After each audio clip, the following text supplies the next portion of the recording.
What is going on, everybody? It's the Francis. We're back for our Monday Night Raw review for October 1st, 2018, with WWE's final go home show for Monday Night Raw for the Super Showdown, which will be going down live this Saturday from 5 a.m. to 10 a.m. A 5-hour show.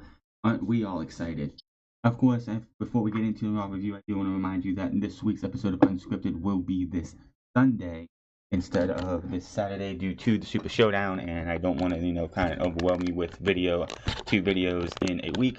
But we have a bunch of breaking news going down this Sunday, so make sure to check that out when it hits on Sunday. Monday Night Raw, of course, started off with Dean Ambrose, who was out here to talk about his loyalty to the Shield, so we had to, sit through a Dean Ambrose interview. So Dean Ambrose comes out and he is interviewed by, I believe, Charlie Caruso for what his loyalties are with the Shield.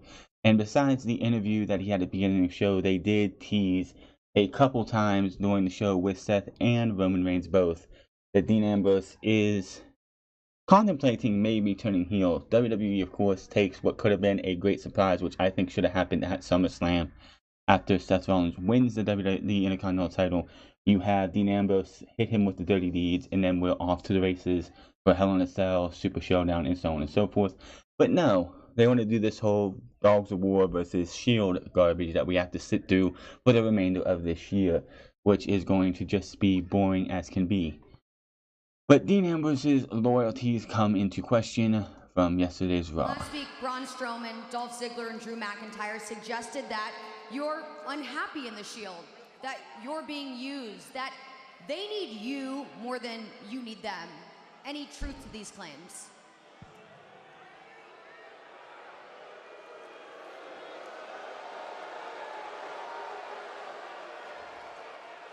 Sorry, you asked me if there's any truth to the things those guys said last week. Sure. Yeah. There's a lot of truth to what those guys said. I mean, look at it. Seth and Roman are both champions. I have nothing. I was a champion all on my own before, and come to think of it, when I went down with an injury, when I lost a year of my life and career, Seth Rollins replaced me pretty quickly with Jason Jordan, now didn't he? That being said, have you ever thought about leaving the Shield?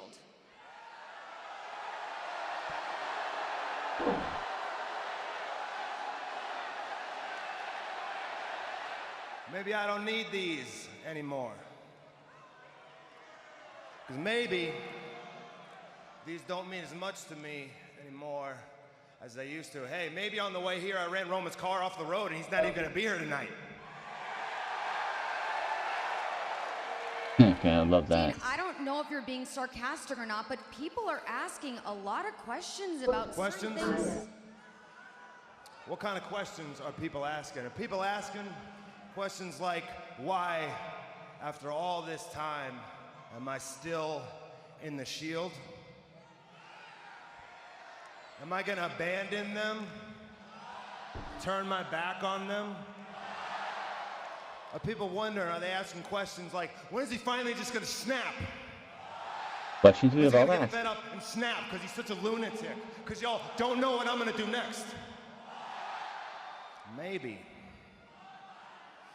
people are thinking that I'm just waiting for the perfect time when nobody's looking, when nobody's watching.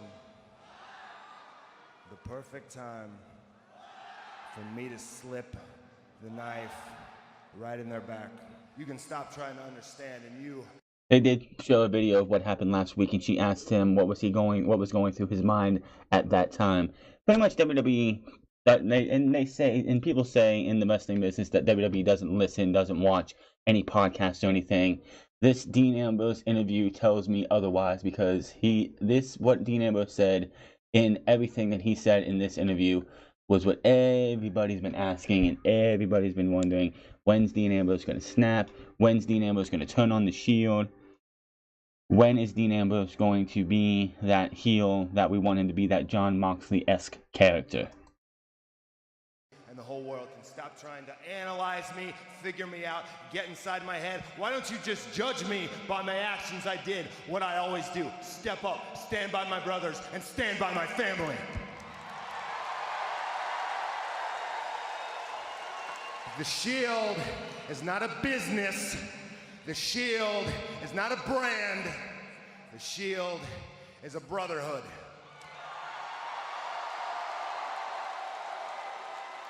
And we will always ride into battle together. And that's how Monday Night Raw started. You had Baron Corbin come out, and I'm not going to let him talk, but you had Baron Corbin come out and give him 3 choices, either Roman, Seth, or for the titles, or Braun Strowman. Dean Ambrose said, or option 4, which would be me versus you right now. Corbin's like, well, I'll make it for you, and made Braun Strowman versus Dean Ambrose. So, again, Monday Night Raw started off with Dean Ambrose pretty much trolling the entire wrestling community, the IWC, the YWC, the TWC, which the Twitch Wrestling Community, which is what TWC stands for, isn't as big as the YWC or the IWC overall, but it's there. It's there. It'll grow eventually. This match was pretty much just Dean Ambrose getting his butt handed to him until Roman came out to help him. Superman punch by Roman to Strowman. Second one gets caught. Roman gets out of a power slam, but a boot to him out of the corner. Then a jumping knee by Rollins. He and Roman then sent Strowman flying, and Strowman would win by DQ. So WWE still kind of making it look like the Shield is like they're planting the seeds for a Dean heel turn. It's gonna probably happen at the TLC pay-per-view, just because they have this going through, not Saudi Arabia, but they have this going probably at SummerSlam. I mean Survivor Series as well, because they want to do faction warfare. They want to do the Dogs of War versus the Shield, which instead it should be the Shield versus the New Day again, or they could do some kind of Shield versus New Day versus Dogs of War versus Sanity. Had the Shield versus Sanity and the Dogs of War versus the New Day at SummerSlam, at Survivor Series, so we don't have to have the same matches. Why would you do that? Well, it's SmackDown versus Raw, brand supremacy, and it gives you something we wouldn't see on a daily basis. Out came the tag champs, and Corbin, he comes out and makes Seth versus Drew and Roman versus Dolph for right now.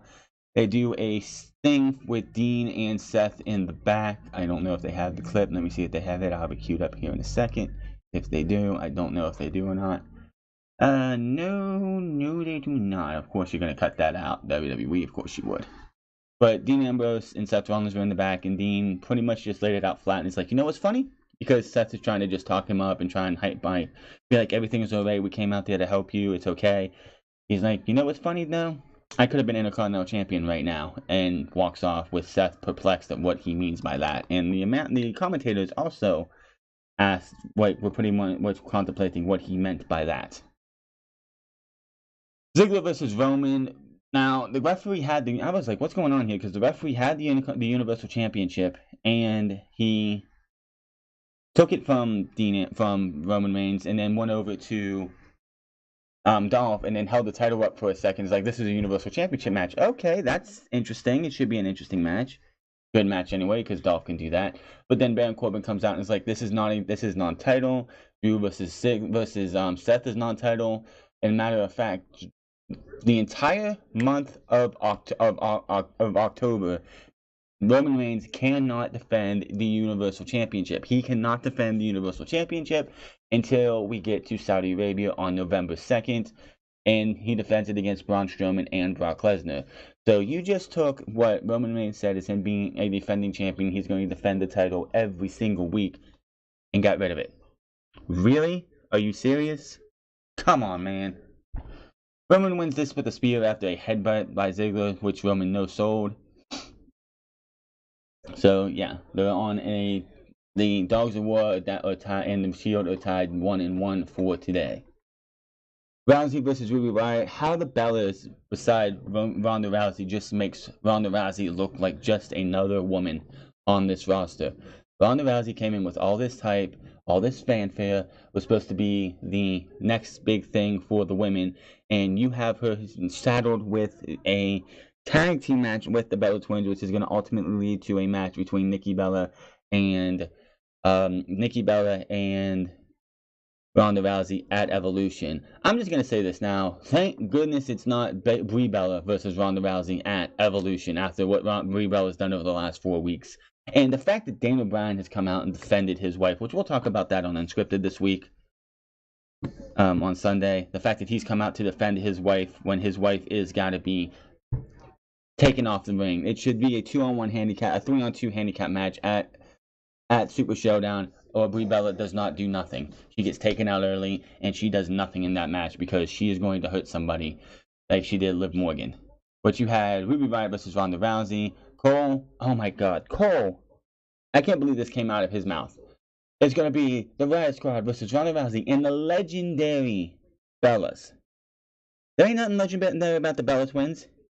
The only thing legendary about Nikki and Brie Bella is the fact that Brie married Daniel Bryan, and for about 4 or 5 years of her career, Nikki Bella got her career advanced because she was sleeping with John Cena. That's the only thing legendary about them. They are not legendary women's wrestlers. They are not women's wrestlers at all. They are divas. There is a difference. Give me a break.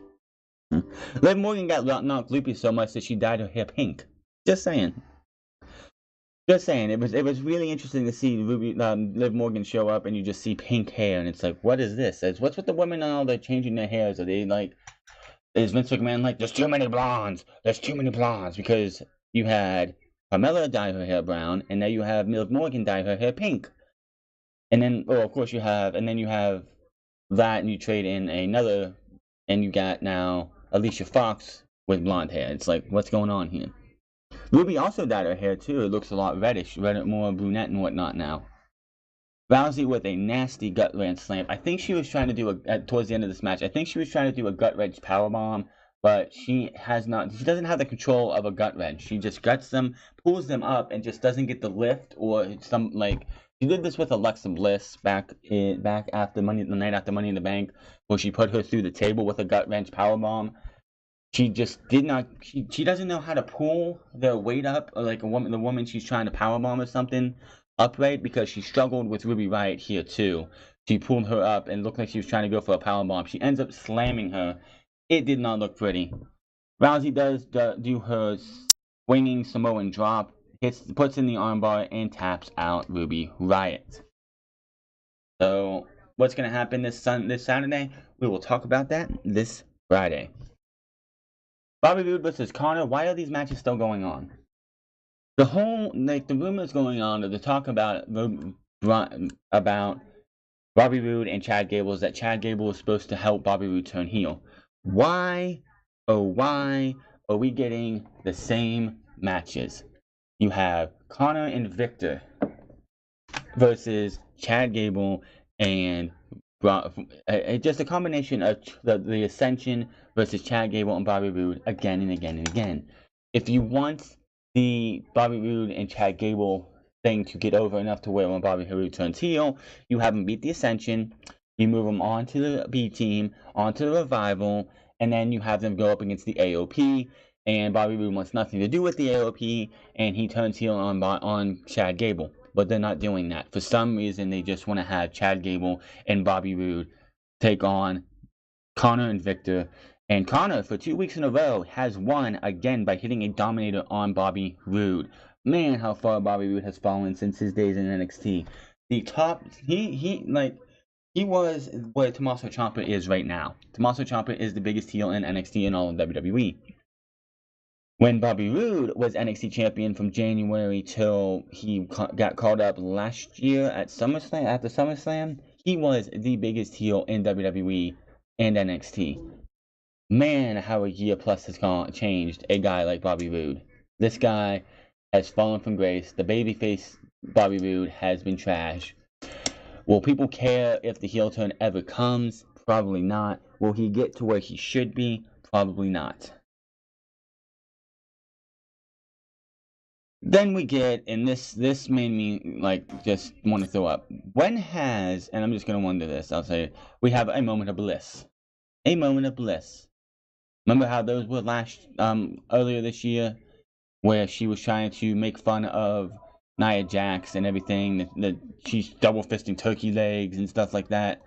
Well, this one is about her first meeting with Trish Stratus, and for the first time I've ever heard her say Trish Stratus was one of her heroes when she was growing up.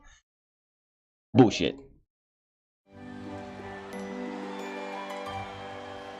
Heroes.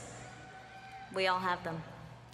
Wonder Woman, Nelson Mandela, me. Putting yourself in the same breath as Nelson Mandela and Wonder Woman, you have some balls to say that, because you are nobody. You are a hero to nobody. You are a hero to nobody. But what you may not realize is even us heroes have heroes. For example, my hero growing up was the 7-time women's champion and WWE Hall of Famer Trish Stratus. And if she would have been facing Lita at Evolution, she would also say, "Well, my hero growing up was I think Lita was like 3 or 4-time champion Lita." It's just bullshit. It's just complete bullshit, and now you know it. I still can't believe I'll be facing Trish at the first ever all-women's pay-per-view WWE Evolution. Undeservedly so. There were much better women I would rather see wrestle Trish Stratus at Evolution. You may ask who? I would like to see another Trish and Lita match. Mickie James and Trish have unfinished business. I have Sasha Banks, Bayley, Ember Moon, Ruby Riott, Natalya, Naomi, Carmella. I would actually want to see Carmella versus Trish Stratus over this. I'm just saying. Charlotte Flair, Becky Lynch. Yeah, I think that's about it in main roster. Let's see. Kairi Sane, Candice LeRae, Bianca Belair, Lacey Evans, and the list goes on and on. Io Shirai, Toni Storm, Rhea Ripley. I can keep going. Over everybody, I would love to see everybody I just mentioned, including Carmella, and that's a sad thing to say, over Alexa Bliss. And that's babyface Carmella. I can't stand heel Carmella, but babyface Carmella I would like to see. But something else I can't believe that happened was the first time I met Trish, when I was just a 7-year-old goddess. There I was, standing outside of the arena, shivering in the freezing cold, clutching my autograph book. Bullshit. And suddenly, there she was, my hero. I remember gazing up at Trish's wrinkly eyes and saying, "Miss Stratus, my name is Alexa. Your name is Lexi Kaufman. Try again. May I have your autograph?" And I'll never forget. Trish burped right in my face and said, "Sure, kid, that'll be $50. Don't act like you don't do the same thing now, Alexa. I explained that I was only 7 and my autograph book was my most prized possession, at which Trish just placed her hand on my tiny shoulder and said, "You can't buy Jimmy Choo's with an autograph book." She ripped my autograph book in half, stepped on my foot, and I cried the entire night. This all is just a bunch of bullshit. When it comes to meeting your heroes, satisfaction is not guaranteed. God, you can just tell that's all bullshit. You can just tell that entire segment was just bullshit. I don't know who thought that was a good idea, but my word, that was awful. So listen to that again. Please tell me I didn't have to listen to that again. Oh, wow, that was terrible. I'm sorry you had to listen to that, but that was terrible. Alexa Bliss. Alexa Bliss is just, like I said, I just named off a bunch of women I would want to see besides Alexa Bliss face Trish Stratus. That's going to be one of those matches that I do not look forward to. I hope Trish Stratus comes in, hits her with a chick kick, 1, 2, 3, and we're done. We're done, because I can't stand her. B-Team versus the Revival. Are we doing this again with the B-Team? The B-Team get destroyed a couple weeks ago for the tag team titles, lose their rematch the next week, and then they disappear for a couple weeks. They come back, and they're going to finish the B-Team versus the Revival feud. And what do? The same thing we've done before the B-Team lost to Drew McIntyre and Dolph Ziggler. I think it was Wilder that does a splash off the top rope, gets hit Bo Dallas gets his knees up, rolls him up 1, 2, 3, and that was it. Really, we're gonna do fluky wins. Somebody go back in every match since the B team started calling themselves the B team and tell me one legitimate match they've actually won that wasn't with a fluky finish. There isn't. They start celebrating up at the ramp, and all of a sudden Akam and Razor come up from behind and destroy the B team. Super Collider in the ring, and that was that. The big noticeable thing about the Authors of Pain this week was Drake Maverick. Since Drake Maverick has taken over as the voice of the Authors of Pain, he has come out in Authors of Pain gear. But not this week. This week, he came out looking like a mini Paul Ellering. A mini young Paul Ellering. Now, give me, someone answer this for me. If you're going to have Drake Maverick dressed up like Paul Ellering, why get rid of Paul Ellering? Why? Why would you take away the guy who was the glue to the AOP, the man behind the Authors of Pain, the guy who helped start writing the book of pain for the Authors of Pain, to give him somebody that you're going to dress up to look just like him? Why?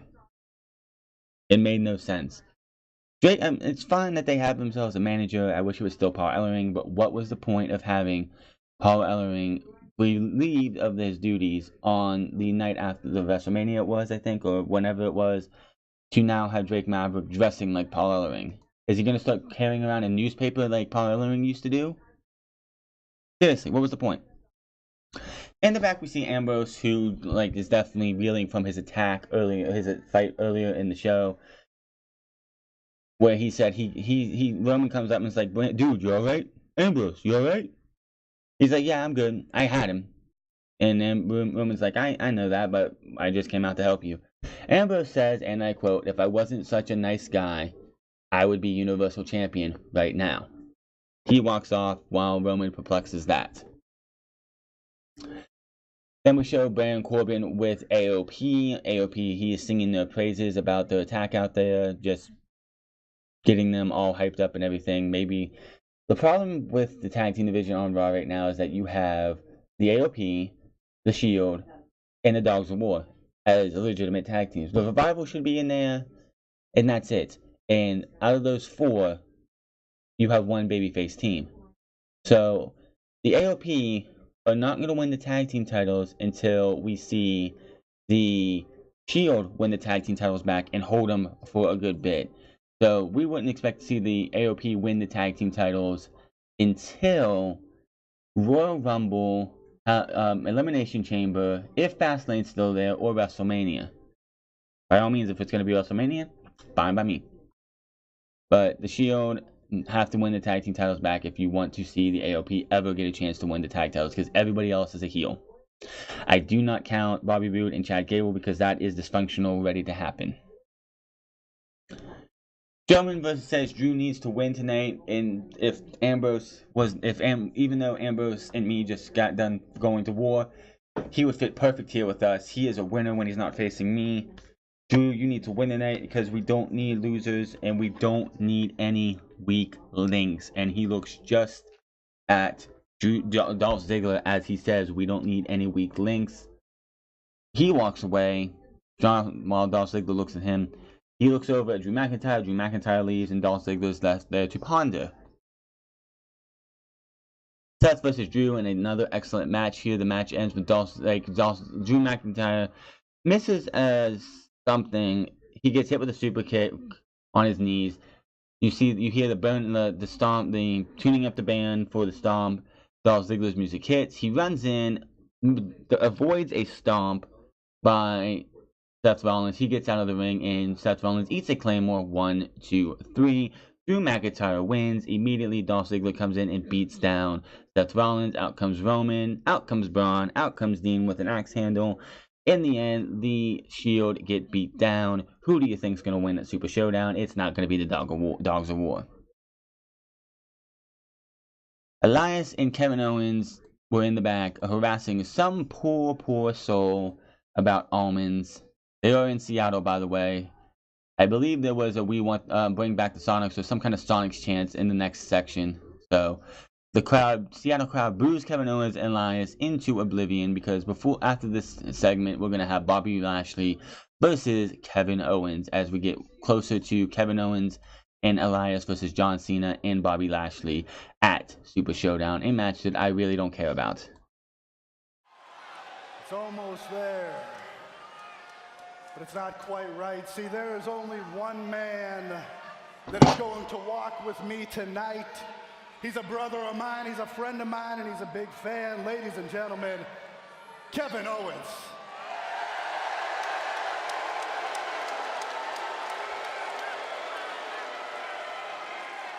Elias, thank you so much, and yes, anytime I'll walk with you, especially this Saturday night in Melbourne, Australia, when you and I team up to take on Bobby Lashley and John Cena.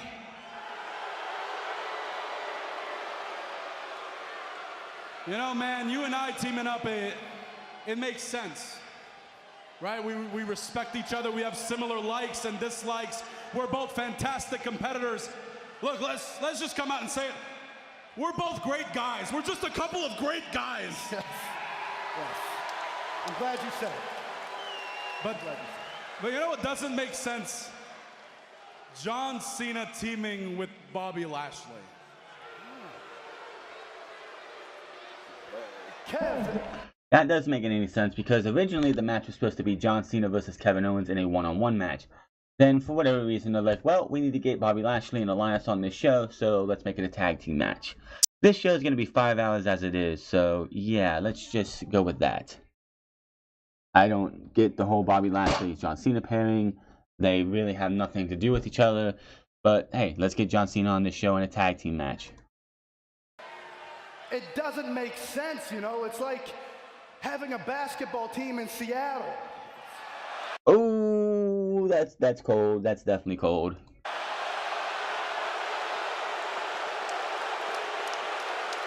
That still burns for them. That still burns. It's been 10 years and that still burns.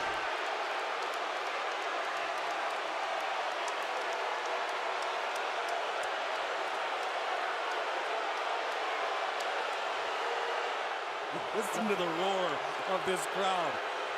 No respect for TripleH shrimp. Elias hit a sensitive button. Yes, he did. Very much so. That's something you don't talk about. That's what poets do. But it's great heel heat. Quite honestly, if you want to get heel heat on a heel, have them come to Seattle right now and talk about the Sonics, or saying they don't need a basketball team or something, because that is going to be something that still stings the Sonics faithful in Seattle. You could be anywhere, probably in Washington, and mention Seattle having a basketball team, and you're going to get the boos rained down on you. Man, just listen to that heat. Oklahoma City. Now I get that. Oh, that's even worse. The team here, it just doesn't make sense. Well, clearly you've really upset them here, but sports aren't exactly my thing, so... Oh, you know what else isn't my thing? Kev, you're going to have to speak up. These people are being very disrespectful. I said you know what else isn't my thing? Wow, this is nuclear heat right here. Listen. Cena! Yeah. Because let's face it, nowadays, we really can't see John Cena, can we? No. No, he hasn't been around. Lance, turn my mic up. They need to hear me. Yeah, they need to hear me. There we go. Okay, see, the last time I saw John Cena, Kev, it was at WrestleMania when he ruined my very first WrestleMania moment. I'll never forgive him for that. Yeah, you know John Cena ruins things all the time, just like the people of Seattle ruin everything all the time too. You can barely hear me because he certainly thought it was just down on them. Turn the lights back down. Keep the spotlight on me.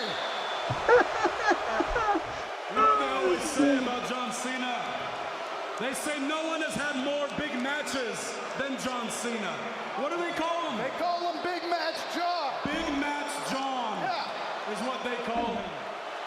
I think this is the most hate Elias has got and Kevin Owens has gotten in a long time. He knows there is no one in the world like Elias. But he needs to be in there to feel like he's better, to feel like he's the best. Yeah, but you know what? To feel like you're the best, you have to beat the best. And listen to me when I say that when it comes to Monday Night Raw, you are looking at the absolute best right here, right now, in front of you. Don't touch that subject. You're so talented. You have to give encore performances all the time. People can't get enough of your music. Yes. But on Saturday night, if you'll allow me, I'll be the one to deliver an encore performance when I powerbomb John Cena on the edge of that ring apron one more time. That's what you call nuclear heat. Wow, I didn't realize that was that bad. Wow, that's something you don't do when you go to Seattle, but if you really want to get that heat on a superstar, you go and you talk about the Sonics. So, let's see here. The last match of the night was Bayley versus Alicia Fox. Bayley wins with a Bayley to belly after Mahal distraction fails and gets hit with a drop kick. That was that. And then we had the main event segment of the night, which was HBK coming out to talk about the Super Showdown match, and he is interrupted by a certain mayor of Knoxville City. I think it's Knoxville County or whatever that place is. And chaos ensues. The Undertaker, through no fault of my own, made this personal a long time ago with Triple H. And then he put me in a position where I had to make a choice. He wanted to know between him and Triple H who I thought was gonna win, who I believed in, who I stood behind. For the love of God, I can tell you I have nothing but the utmost respect for The Undertaker, but I am telling you, any day of the week, twice on Sunday, I will pick my best friend over anybody on the face of God's green earth.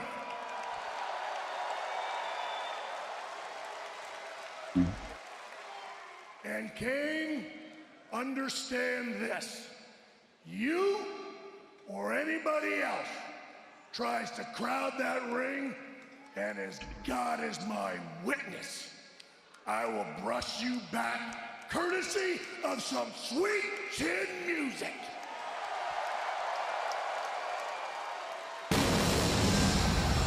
So Kane's music hits.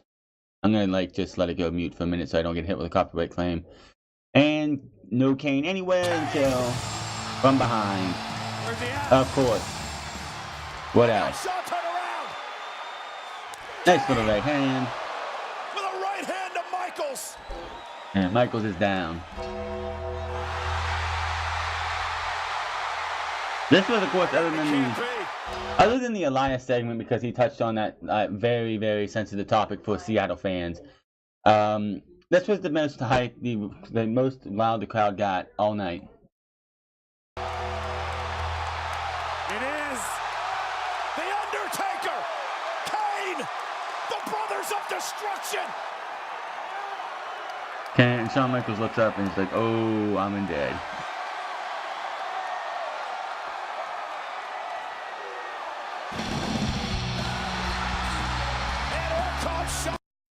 And here comes Triple H. Don't want to get hit with a copyright claim, so we're just gonna let this run. Triple H comes in. He looks like he's ready to brawl. And him and Taker go at it. But the numbers game will catch up. Michaels pulled a Triple H with his hair, by the way. When WrestleMania weekend, he still had a little bit of hair, but he went the full Triple H and went completely bald. As you can tell, he's actually completely bald, has a bandana on. Undertaker driven back, and Triple H fired up. And HBK back on his feet. Uh-oh. Oh my God! Double choke slam!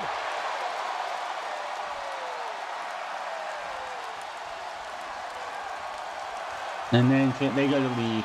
The Brothers of Destruction go to leave, and then Undertaker sees Triple H is getting back up, so he comes back in.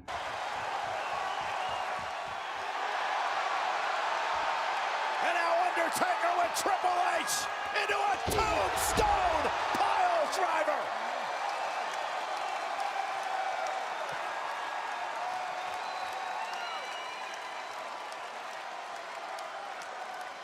And that's how the show ended. Now, I'm just gotta say this. WWE has to reach into that nostalgia cookie jar to get these four guys to come back to even sell Super Showdown. Did you hear how the crowd was for that entire segment? The crowd was on fire.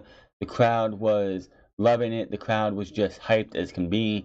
They were going crazy. It was like the Attitude Era all over again in that segment right there.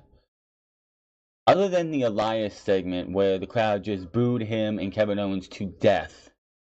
Oh yeah, that's by the way, Bobby. I forgot to mention Bobby Roode, Bobby Lashley, and Kevin Owens had a match, and Bobby Lashley lost because Leo Rush got caught by Elias, and of course Bobby Roode went to help him. He got rolled up 1, 2, 3. Back to what happened. The rest of the night, the crowd just really didn't care. I'm gonna love to see what these ratings are because I can see the ratings probably jumping up a little bit on the third hour because of Shawn Michaels, Undertaker, Kane, and Triple H. But the rest of this show, nobody really cared. The Shield, nobody cares about right now because the Shield is a caricature of themselves. They are shell of the former selves. You can't do a reunion last year, which failed because of multiple reasons. It was going to fail anyway, and then do a reunion this year and expect people to be okay with it. You gotta spread this stuff out. I mean, Evolution is coming back at the Raw 1000, no, not Raw 1000, but SmackDown 1000th episode. And it's been 4 years since Evolution has been around, and it's been longer than that since the whole group was together, because Ric Flair was not part of Evolution the last go around. So to have Evolution come back after 4 years is going to feel like a breath of fresh air. If you're going to do this with the Shield again, and it's just going to be like, well, when the Shield disbands this time, we're going to come around to next year after SummerSlam and be like, oh, is the Shield going to get back together? It's going to be like one of those things where everyone's going to expect the Shield to come back around every single year. When this Shield stuff is done, and when Dean Ambrose turns heel or whatnot, whatever happens next year with the Superstar shakeup, one member of the Shield must go to SmackDown. I do not care if it's Roman. I don't care. Well, it's not going to be Roman. I don't care if it's Dean again. I don't care if it's Seth. One member needs to go to SmackDown. Most likely Seth, because Dean Ambrose will hopefully be a heel by then, and he'll be feuding with Roman Reigns and others on Raw. Monday Night Raw again was not a really good show. It was just it was a show outside of the main event segment. Nothing else really clicked with the crowd. The crowd did not care. So if the crowd does not care and I don't care, why do you think WWE's ratings are going down? Just watch the first hour of the show and watch everything outside of that last, outside of the Elias segment, which was funny, and the last segment. The rest of the show just was, you missed it, you didn't miss anything. That is your Monday Night Raw review. I'll be back tomorrow for SmackDown Live, which is going to be their go-home show. Will we see what happened after the bell was rung at the AJ Styles household? We'll have to wait and see. Hopefully they do a follow-up. If not, it will be a little disappointing. But that is everything. My name is TheFrance. Follow me on twitch.tv/TheFrance08. Follow me on Twitter @TheFrance. Hit that subscribe button. Comment down below. Like this video or dislike it. And make sure to go check out the unscripted from last week, which I did have a nice little rant on a little incident from last week's for Liv Morgan. And we might have another one this week. I'm not sure yet, but we will have a lot of news with a certain former WWE superstar finally making his return to the independents and much more coming this Saturday.